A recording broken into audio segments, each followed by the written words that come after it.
खेसारी जी के साथ मैं ऐसे बात नहीं कर सकती क्योंकि मैं उनको बहुत इज्जत करती हूँ, सम्मान करती हूँ। तो एक डर लग रहा था, जिनको मैं देखने के लिए तरसती थी उनको टच कर, बहुत सारा ताना मिला था उसमें कि वो बड़े स्टार हैं, तुमको बोल दिए, वो काम नहीं देंगे, ऐसे वैसे बहुत सारा गालियाँ देते थे।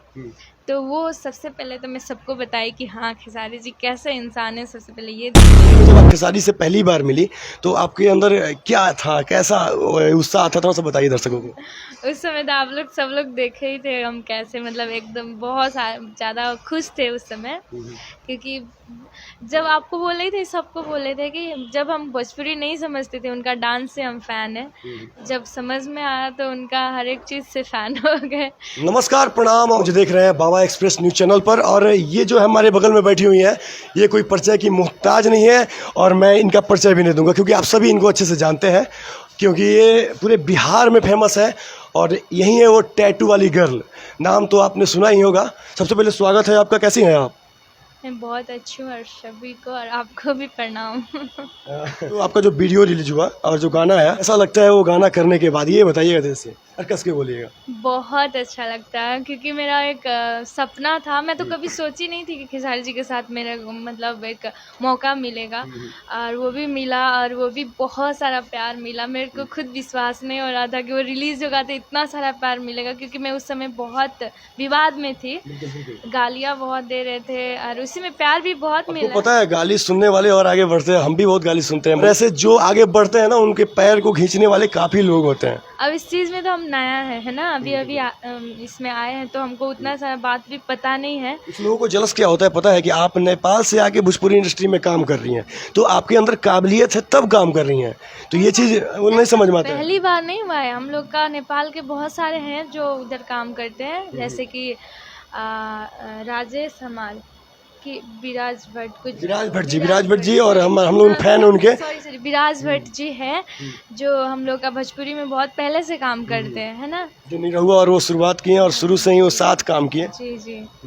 तो अच्छा लगता है। आप बिहार के हैं या नेपाल के हैं, पर सबसे पहले तो एक इंसान है ना। आप वहाँ जाके काम करिए या वहाँ से आके यहाँ काम करिए। अच्छा, फर्क तो इंसान बनाया है, भगवान तो बनाया नहीं। नहीं नहीं नहीं, तो ऐसा कहीं है। नहीं लिखा है कि आपके माथे पर नेपाल और मेरे माथे पर इंडिया, कहीं लिखा है तो बता दीजिए, चाहे कमेंट में आप ही बता दीजिए कि हाँ लिखा हुआ है।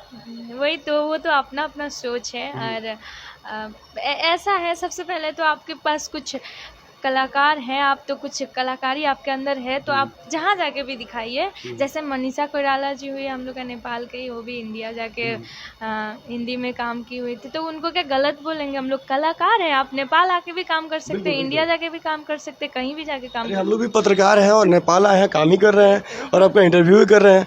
तो देखिए, गाली देने वाले गाली देते रहेंगे, उस पर ध्यान देने की आवश्यकता नहीं है। और अगर आपको कोई गाली दे रहा है तो कहीं ना कहीं आप आगे बढ़ रही हैं और बहुत नाम कर रही हैं, ये बात सोचिए ना। तो निगेटिविटी आप क्यों सोचती हैं? मैं नहीं आप भी नहीं, मुझे लगा कि गुस्से में आप भी कभी कभी जवाब देती थी और हम लोग देखते थे, आपको वॉच करते थे। ऐसा नहीं है कि हम लोग वॉच नहीं करते हैं। इस पर क्या बोलिएगा? नहीं, मैं गुस्से में कोई को गलत या किसी को गालियाँ तो देती नहीं थी, आप लोग देखे होंगे, क्योंकि हमको उससे फ़र्क नहीं पड़ता था। क्योंकि आपका फैमिली जब आपको समझ रहे हैं और आप अच्छे हैं, तो दुनिया कुछ भी बोले उससे मतलब नहीं है। अच्छे बोलने भी बहुत सारे हैं इसमें, सिर्फ आपको बुरा बोलने वाले नहीं है, इसमें भी अच्छे बोलने वाले भी बहुत सारे हैं। तो आप उसको लेके चलिए जो आपको अच्छे बोल रहे हैं। तो अच्छा, एक बात बताइए हमें, बिहार गई है ना आप? कितने बार गए हैं बिहार में अभी? मैं पहले तो यहाँ तक बेतिया, ये इधर तो जाते रहते थे, पहले थोड़ा काम हो जाता, तो अभी पटना तक गए हैं, तो 3-4 बार चले गए। अच्छा, सिंगिंग का शौक कब से आया आपके अंदर? कब लगा कि अब मैं भी गा सकती हूँ, मैं भी एक्टिंग कर सकती हूँ? ये बताइए। एक्टिंग का तो मैं जब से टिकटॉक बनाती हूँ तब से ऐसा लगता था कि मैं कुछ कर पाऊँगी इससे। टिकटॉक में बहुत जल्द हमको बहुत सारा सपोर्ट मिला है, बहुत जल्द। तो मैं सोची थी कि मैं कुछ करूँगी आगे। सिंगिंग का तो ऐसे ही क्या लगता है कि भोजपुरी में जब आप खेसारी से पहली बार मिली तो आपके अंदर क्या था, कैसा उत्साह था, थोड़ा सा बताइए दर्शकों को। उस समय तो आप लोग सब लोग देखे ही थे हम कैसे, मतलब एकदम बहुत ज़्यादा खुश थे उस समय। क्योंकि जब आपको बोल रही थी, सबको बोल रहे थे कि जब हम भोजपुरी नहीं समझते थे, उनका डांस से हम फ़ैन हैं। जब समझ में आया तो उनका हर एक चीज़ से फ़ैन हो गए। तो बहुत खुश थी जब मिली। काफी भावुक हो गई थी आप, रोने लगी थी खेसारी जी से मिलके, तो ऐसा क्यों?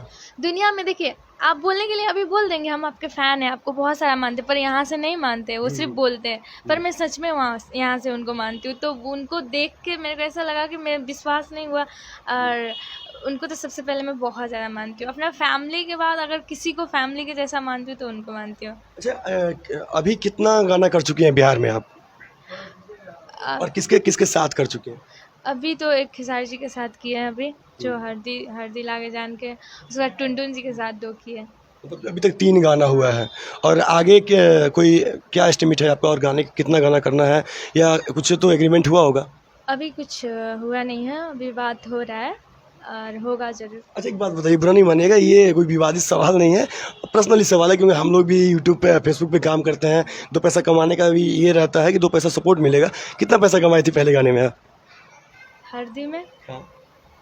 मैं उस चीज़ को नहीं बोल सकती पब्लिक में। नहीं बोल सकती हैं, मतलब ऐसा तो नहीं है ना कि बहुत ज़्यादा मिल गया तो इसलिए नहीं बोल रही हैं? आपको पता है सॉन्ग करने में कितना पैसा मिलता है लेकिन आपको? प्यार आशीर्वाद बहुत मिला था बिहार से। सबसे पहले तो मैं उस सॉन्ग को पैसा से अंदाज़े कभी नहीं लगाऊंगी, क्योंकि मेरे लिए वो लाइफ का सबसे अच्छा दिन, और सबसे मैं आज तक जहाँ तक हूँ सबसे बड़ा गिफ्ट है मेरे लिए वो। तो मैं पैसा से उसको कंपेयर नहीं कर सकती कभी। मतलब खेसारी लाल जी जो वादा किए वो पूरा किए हैं। हाँ।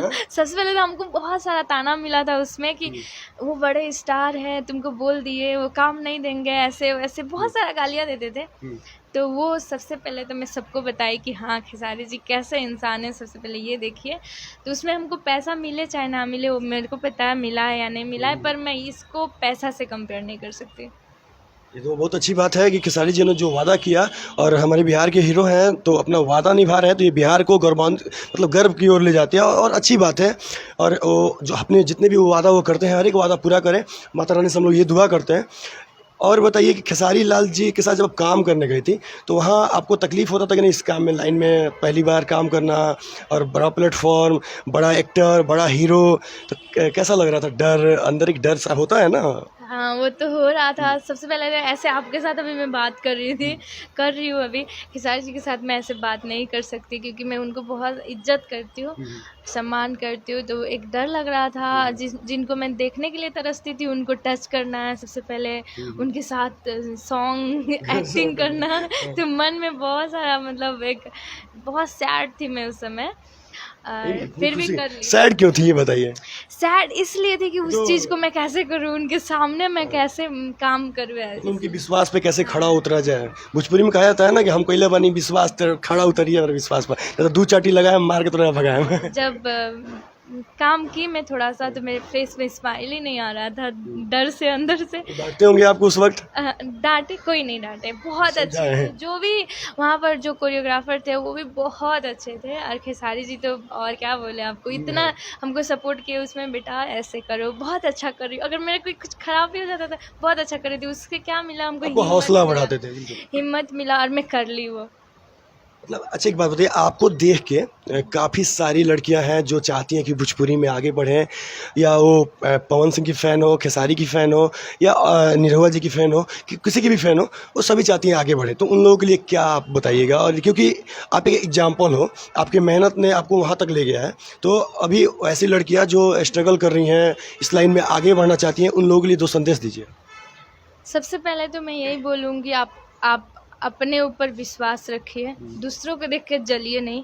क्योंकि मैं यहाँ तक पहुँची हूँ तो बहुत लोग ऐसे थे, आप यहाँ पर मेरे बारे में बहुत बुरा बोल रहे थे, तो वही लोग आगे बढ़ना चाहते हैं। जब आप भी एक कलाकार हैं और मैं भी एक कलाकार हूँ, तो एक दूसरे को मिल के जाना चाहिए, एक दूसरे से लड़ के नहीं जाना चाहिए। तो आप सबसे पहले अपने अंदर अच्छाई लाइए, दूसरा का बुराई करके आप कभी आगे नहीं बढ़ सकते। और वही बोलेंगे कि आप मेहनत करिए, किसी न किसी दिन तो वो चीज़ मिल ही जाएगा आपको। सबसे पहले आप खेसारी लाल जी से कहाँ मिली थी आप? मैं मौलापुर, यही नेपाल में ही मिली थी। उससे पहले आपका संपर्क था, जान पहचान था कि नहीं उनसे? अखिलेश भैया से था, विवेक भैया से था, सबसे था। वहाँ विराटनगर भी मैं गई थी मिलने के लिए, अखिलेश भैया बुलाए थे, बेटा आओ। और यहाँ पे आप स्टेज शो करती थी क्या नेपाल में? नहीं, मैं स्टेज शो नहीं करती हूँ। तो फिर स्टेज शो में आप गई थी एक बार, मैंने देखा था खेसारी जी के स्टेज पे, जो आपको बोले थे कि मैं सोम्या को काम दूंगा। स्टेज शो नहीं था, मैं उनसे मिलने के लिए गई थी, तो उनके पास उतना टाइम नहीं था, रूम पर प्रोग्राम के लिए लेट हो गए थे, तो वो बोले कि स्टेज पर आना, हम आपसे वहीं पर बात करेंगे, तो वहीं पर उनसे मिलने के लिए गई थी। अच्छा, वो टैटू दिखाइए जो आप बनवाई थी, और कब बनवाई थी जरा बताइए। ये टैटू तो अभी बहुत दिन हो गया।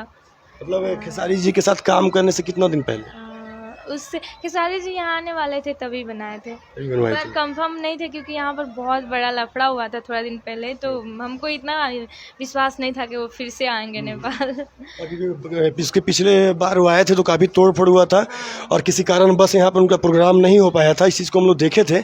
और